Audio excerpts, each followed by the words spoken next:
मित्रों, मैं संकटा प्रसाद मिश्र और आप देख रहे हैं शिव शक्ति ज्योतिष संस्थान, जिसका उद्देश्य ही है ज्योतिष शास्त्र को का प्रचार प्रसार बहुत हिंदी सरल भाषा में। आज हम चतुर्ग्रही योग, 4 ग्रहों की एक ही राशि में स्थित होना के विषय में चर्चा करेंगे, जो कि एक दुर्लभ एवं प्रभावशाली योग है। यह जीवन में बहुत बड़ा परिवर्तन ला सकता है। सकारात्मकता और नकारात्मकता इस बात पर निर्भर करता है कि कौन से ग्रह किस भाव में युति हो रही है। बीते 13 फरवरी 2025 को मकर राशि में, जो शनि के स्वामित्व की राशि है, में सूर्य, चंद्रमा, शनि और बुध एक साथ थे। किसी व्यक्ति के जन्म के समय किसी राशि में चारों ग्रहों की युति, जो कि एक बहुत कम देखने को मिलती है, व्यक्ति के जीवन में बहुत बड़ा बदलाव लाता रहेगा। चारों शुभ ग्रह एक ही राशि में आ जाएं और 2 शुभ ग्रह 2 अशुभ ग्रह एक ही राशि में आ जाएं, या 3 शुभ 1 अशुभ ग्रह आ जाए, या 1 शुभ और 3 अशुभ ग्रह एक ही राशि में आ जाए आदि अलग अलग स्थितियों के अनुसार व्यक्ति के जीवन में शुभाशुभ परिणाम दशा गोचर ग्रह के स्वभाव कारकत्व के अनुसार फल मिलते रहते हैं। जैसा कि हम जानते हैं, 5 ग्रहों को 2 राशियों का स्वामित्व प्राप्त है। सूर्य और चंद्रमा की एक राशियां हैं। राहु केतु छाया ग्रह होने से किसी भी राशि का स्वामित्व नहीं है। 4 ग्रहों का किसी व्यक्ति के जन्म के समय दुर्लभ योग होने से फल कथन करना उतना ही कठिन होता है। भावों के अनुसार किसी भाव में अगर चारों ग्रह आ जाते हैं तो अशुभ भाव, तो उस भाव की ऊर्जा में अप्रत्याशित कई गुना वृद्धि हो जाता है। उदाहरण के लिए एकादश भाव में चारों ग्रह के योग आ जाएं तो जातक कई स्रोतों से धन कमाता है। साथ ही यह योग जातक की इच्छाओं को कई गुना बढ़ा देता है, क्योंकि 11th हाउस एकादश भाव इच्छा पूर्ति का और आय का भाव है। यदि यही युति 10th भाव में हो और साथ में कोई अशुभ प्रभाव हो तो जातक अपने व्यापार में उतार चढ़ाव या नौकरियों में बार बार बदलाव करता है। यही योग यदि 7th भाव में हो तो जातक की 1 से अधिक विवाह कर सकता है और पति पत्नी से नहीं बनती। यही योग अगर 9th भाव में है बनने पर यह संन्यास योग भी बनाता है। इस योग के परिणाम एक सकारात्मक व नकारात्मक दोनों ही होते हैं, जो ग्रहों के आधिपत्य कारकत्व मजबूती और संबंध पर निश्चित निर्भर करता है। यहाँ हम कुछ ग्रहों की चतुर्ग्रही योग को कुछ स्लाइड्स के द्वारा समझाने की कोशिश करते हैं। हालांकि एक ही युति अलग अलग भावों में अलग अलग परिणाम देती है। फल कथन में ज्योतिष के सभी सिद्धांतों को ध्यान में रखना आवश्यक है। मान लीजिए किसी कुंडली में सूर्य, चंद्र, बुध और गुरु एक साथ हैं, तो जातक शिक्षा के क्षेत्र में या स्वर्ण आभूषण के कार्य में करने वाला होता है। अब इसमें सूर्य, चंद्र, बुध में अगर चंद्रमा उच्च का हो तो व्यक्ति बहुत आकर्षक शरीर और सुंदर नेत्र वाला होता है। धन का कारक बृहस्पति के कारण जातक शिल्पकार, धनवान, धैर्यवान, निर्भय और शिक्षित होता है। वैदिक ज्योतिष में यह योग बहुत शुभ माना जाता है। लेकिन यदि गुरु या बुध अस्त होने पर जातक के ज्ञान का उपयोग स्वयं के लिए करता है। सूर्य नीच का हो तो जातक के पद प्रतिष्ठा की हानि कराता है और ज्ञान होते हुए भी उपयोग नहीं कर पाता और आर्थिक पक्ष कमजोर रहता है। गुरु मजबूत हो तो सब कुछ संभाल लेता है, परिणाम सकारात्मक होते हैं। इसी तरह दूसरी युति हम उदाहरण के लिए देखते हैं, सूर्य, चंद्रमा, बुध और शनि। वैदिक ज्योतिष में यह योग अशुभ माना जाता है क्योंकि सूर्य और शनि का शत्रुता का संबंध होता है जो चंद्रमा और बुध के लिए हानिकारक होता है। ऐसे लोगों को धन संबंधी मामलों में बहुत संघर्ष करना पड़ता है। इस युति के जातक विश्वास पात्र नहीं होते, धोखा देने की प्रवृत्ति होती है। ऐसे जातक को माता पिता के सुख से वंचित भी रहना पड़ता है। इसी तरह तीसरी युति हम जो उदाहरण में देखते हैं, चंद्रमा, बुध, शुक्र और शनि, यह चतुर्ग्रही योग जातक को सकारात्मक मानसिक योग्यता में से अवगत कराता है जो जातक को अनोखा और बुद्धिमान बनाता है। इस युति के जातक परिवार सहित सुखी रहता है। इस युति के जातक का जीवन आरामदायक होता है, नौकर चाकर युक्त और लग्जरी को प्राप्त करता है। धन धान्य से प्रसन्नता के बावजूद इस युति के जातक भावुक, बेचैन, बाहरी स्त्रियों से संबंध रखने वाले होते हैं, विद्वान तथा सबसे विरोध करने वाला होता है। येन केन प्रकारेण वह सबसे क्रूरता से ही अपनी जीत हासिल करके ही संतुष्ट होता है। विनम्रता का सर्वथा अभाव इस युति के जातक में होता है। के साथ रिश्तेदारों से भी शत्रुवत व्यवहार करता है। चौथी जोड़ी हम उदाहरण के लिए देखते हैं, मंगल, गुरु, चंद्रमा और शनि। वैदिक ज्योतिष में यह योग शुभ नहीं माना जाता। इस योग के जातक का अपनी माता से संबंध खराब होना, अलग रहना, त्वचा संबंधी रोग, दुखी, भ्रमणशील, बहुभाषाएं जानने वाला और बहुत बोलने वाला होता है। इस योग के जातक अधिक तेज, बुद्धिमान, बहादुर होते हैं, स्वभाव से उदार, मित्रों, रिश्तेदारों के साथ मधुर संबंध रखने वाले होते हैं। इस युति के जातक लोगों के साथ सहायता में खड़े रहते हैं जिससे इनका निजी जीवन भी प्रभावित होता है। अशुभ प्रभाव होने पर इस योग के जातक लापरवाह और बेहद कठोर व्यवहार करने लगते हैं और लोगों के साथ सख्ती से निपटते हैं। ये मंगल, गुरु और चंद्रमा और शनि की युति के प्रभाव हुआ।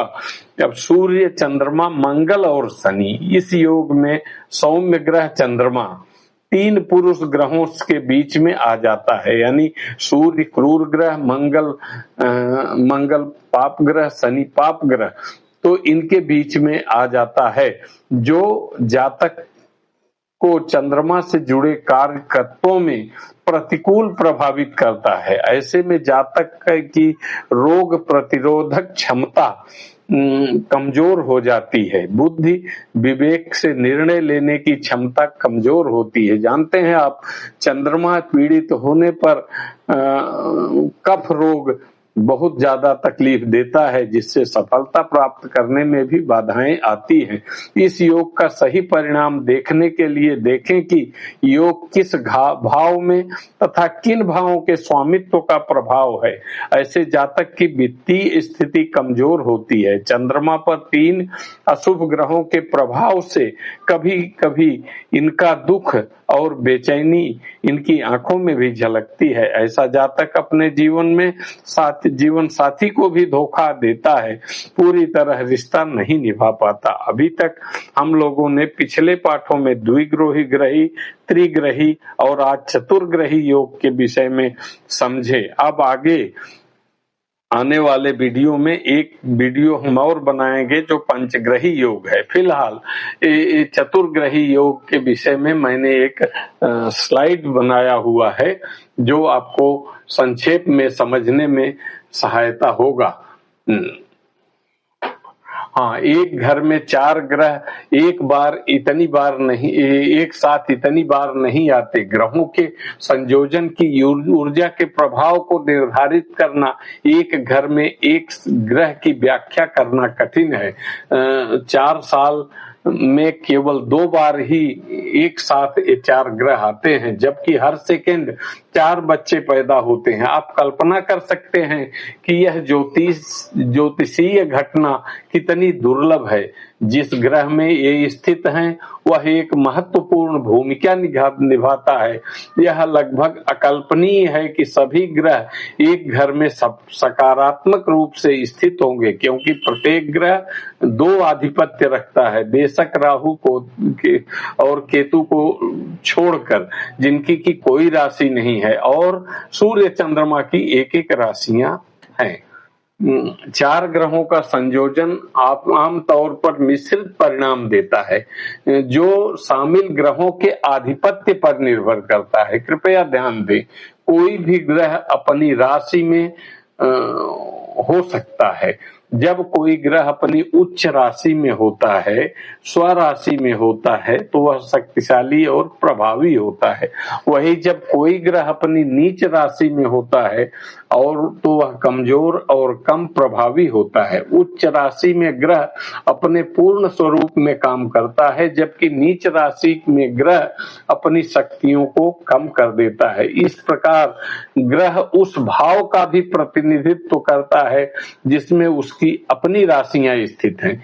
यदि कोई ग्रह किसी भाव में 8वें भाव का स्वामी है और अन्य ग्रहों के इस प्रकार उस भाव का भी प्रतिनिधित्व करता है जिसमें अपनी राशियां स्थित हैं।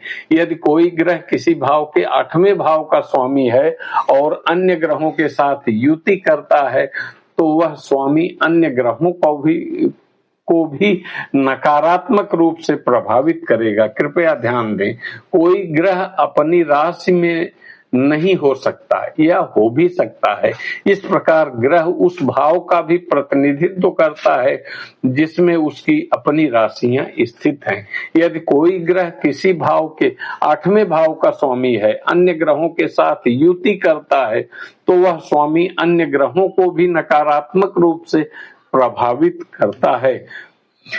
कई ग्रहों की युति उस घर से जुड़ी हुई घटनाओं को कई गुना पॉजिटिव या नेगेटिव स्तर पर बढ़ा देती है। उदाहरण के लिए, यदि 4 ग्रह 11वें भाव में हो, अब जैसा कि आप जानते हैं 11वां भाव आय भाव, प्राप्ति भाव, इच्छा पूर्ति भाव है, तो जातक एक से अधिक स्रोतों से कमाई कर सकता है, यानी अलग अलग स्रोतों से उसकी इनकम होती है। लेकिन साथ में यह स्थिति उच्च स्तर की इच्छाओं और अपेक्षाओं को भी बहुत बढ़ा देती है।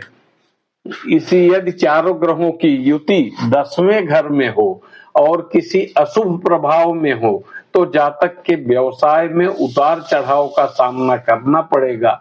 नौकरी में बार बार बदलाव होगा। यही युति अगर 7वें भाव में, आप जानते हैं 7वां भाव जाया भाव कहते हैं, जिसमें पति के लिए पत्नी, पत्नी के लिए पति का भाव है, तो जातक एक से अधिक विवाह कर सकता है। युति के परिणाम सकारात्मक या नकारात्मक होंगे, यह ग्रहों के आधिपत्य और ग्रहों की शक्ति पर निर्भर करता है। यदि युति में शामिल शुभ ग्रह और अनुकूल हैं, तो यह जातक का कैरियर, रिश्तों और धन संपत्ति में सफलता दिला सकता है। नकारात्मक प्रभाव, यदि युति में शामिल ग्रह कमजोर है, अशुभ हैं, तो यह जातक के कैरियर, रिश्तों और स्वास्थ्य की समस्याओं का कारण बन सकता है। उदाहरण, सूर्य, चंद्रमा, मंगल और बुध की युति होने पर जातक लेखक, वक्ता, कुशल प्रशासक बन सकता है। और शुभ ग्रहों की युति, यदि 4 शुभ ग्रहों जैसे सूर्य, चंद्रमा, गुरु और शुक्र, जो 4 के चारों शुभ ग्रह हैं, की युति होती है तो यह व्यक्ति के जीवन में सकारात्मक परिणाम ला सकती है, जैसे धन, शिक्षा, सामाजिक प्रतिष्ठा में वृद्धि। अब इसी तरह अशुभ ग्रहों की युति, यदि 4 अशुभ ग्रह जैसे शनि, राहु, केतु की युति होती है और तो यह व्यक्ति अपने जीवन में संघर्ष, स्वास्थ्य समस्याएं या मानसिक तनाव का कारण बन सकती है। मिश्रित ग्रहों की युति, यदि शुभ और अशुभ दोनों प्रकार के ग्रहों की युति होती है तो मिश्रित परिणाम ला सकती है, जिसका परिणाम व्यक्ति के जीवन में सकारात्मक, नकारात्मक दोनों हो सकता है। 4 ग्रहों की युति फल ग्रहों की स्थिति, राशि और भाव पर निर्भर करता है। कुछ मोटे तौर पर सामान्य फल इस प्रकार हैं। सूर्य, चंद्रमा, मंगल और बुध की युति में जातक कुशल, चतुर और अपने काम में निपुण होता है। सूर्य, चंद्रमा, मंगल और गुरु की युति जातक अच्छा नेता, धनी और सम्मानित व्यक्ति होता है। सूर्य, चंद्रमा, बुध और गुरु की युति जातक बुद्धिमान, सफल और धनी होता है। सूर्य, चंद्रमा, शुक्र और शनि की युति जातक महत्वाकांक्षी, मेहनती, दूसरों की मदद करने वाला होता है। निष्कर्ष, 4 ग्रहों की युति जिसमें शुभ और अशुभ दोनों ग्रह शामिल हों मिश्रित परिणाम ला सकती है। उदाहरण के लिए शुभ बृहस्पति जैसा शुभ ग्रह, मंगल जैसा अशुभ ग्रह, राहु जैसा अशुभ ग्रह, शुक्र जैसा शुभ ग्रह की युति उनकी स्थिति और पहलुओं के आधार पर सशक्त और चुनौतीपूर्ण दोनों हो सकती है। अंत में 4 ग्रहों की युति के विषय में हमने यही बताया। क्या आपकी कुंडली में ऐसी 4 ग्रहों की युति है? यदि है तो आप अपनी कुंडली विश्लेषण हेतु हमें संपर्क कर सकते हैं व्हाट्सएप पर, ईमेल पर, जिसका विवरण नीचे लिंक में दिया हुआ है। और अंत में आपसे हमारा निवेदन है कि वीडियो को ज्यादा से ज्यादा लाइक, शेयर और सब्सक्राइब करें। धन्यवाद। अब एक वीडियो मैं पंचग्रही योग पर बनाऊंगा।